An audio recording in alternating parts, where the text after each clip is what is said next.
বন্ধুরা, আজকে একটা ব্যতিক্রম ধরনের বই নিয়ে আসছি, ক্রেজি স্পোকেন নামে। বইটি লিখছেন আব্দুল আল মামুন। যারা স্পোকেন ইংলিশ শিখতে চান বা ইংলিশে দুর্বল, এই তাদের জন্য এই বইটা, মূলত যারা আইএলটিএস করবেন স্পোকেন ইংলিশের জন্য, এটার জন্য এই বইটা খুবই ভালো। আসুন দেখে যাক ভিতরে বইটার কি আছে। ভেতরে যাওয়ার আগে আমি আবারও বলছি, এই বইটি যারা স্পোকেন ইংলিশ শিখতে চান তাদের জন্য ভালো, কারণ এই বইটাতে স্পোকেন ইংলিশ এবং কিছু ভোকাবুলারি, স্পোকেন ইংলিশের কিছু রুলস দিছে, যেগুলো বেসিক গ্রামার থেকে নেওয়া। ওগুলো দেখলে আসলে হয়তো বা স্পোকেন ইংলিশ শেখাচ্ছে বেশ গুরুত্বপূর্ণ হতে পারে। চলুন ভিতরে দেখা যাক। ইনি হচ্ছে আব্দুল আল মামুন। ইনি মূলত বইটি লিখছেন। ইনি মূলত বইটি লিখছেন।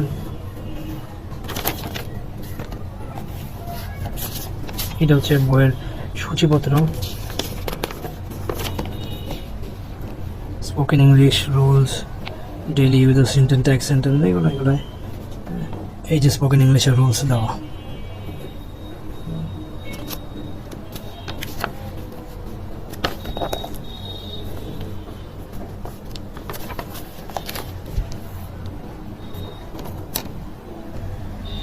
এইভাবে করে এই বইটিতে মোট 200টি রুলস দিয়েছেন আব্দুল আল মামুন সাহেব।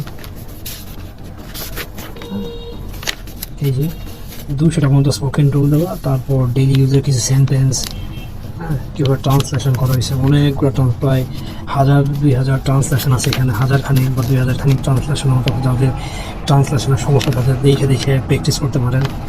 ট্রান্সলেশনের পরে ভার্ব জাতীয় কিছু জিনিস লেখা আছে, ভার্ব কখন কোন জায়গাতে কীরকম ব্যবহার হচ্ছে সেরকম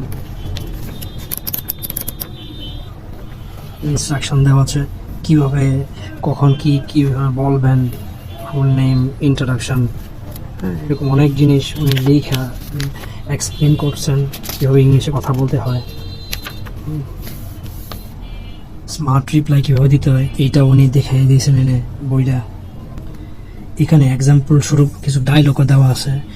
কনভারসেশন, একজন আগের সাথে কীভাবে কনভারসেশন করবেন, দুইজনের কনভারসেশন এখানে দেওয়া আছে। এরকম অনেকগুলো প্র্যাকটিস দেওয়া আছে কনভারসেশনের।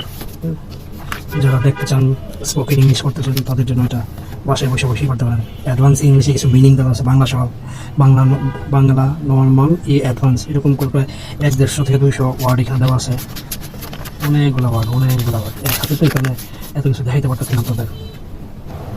এই ছিল এই বইয়ের মূল বিশেষত্ব। বইয়ের লাস্ট অংশ পাবেন কিউআর কোড স্ক্যানিং করে ফেসবুক পেজ, ইউটিউব চ্যানেলের ভিডিও দেখতে পারবেন। ভিডিওটা ভালো লাগে লাইক করে সাথে থাকবেন।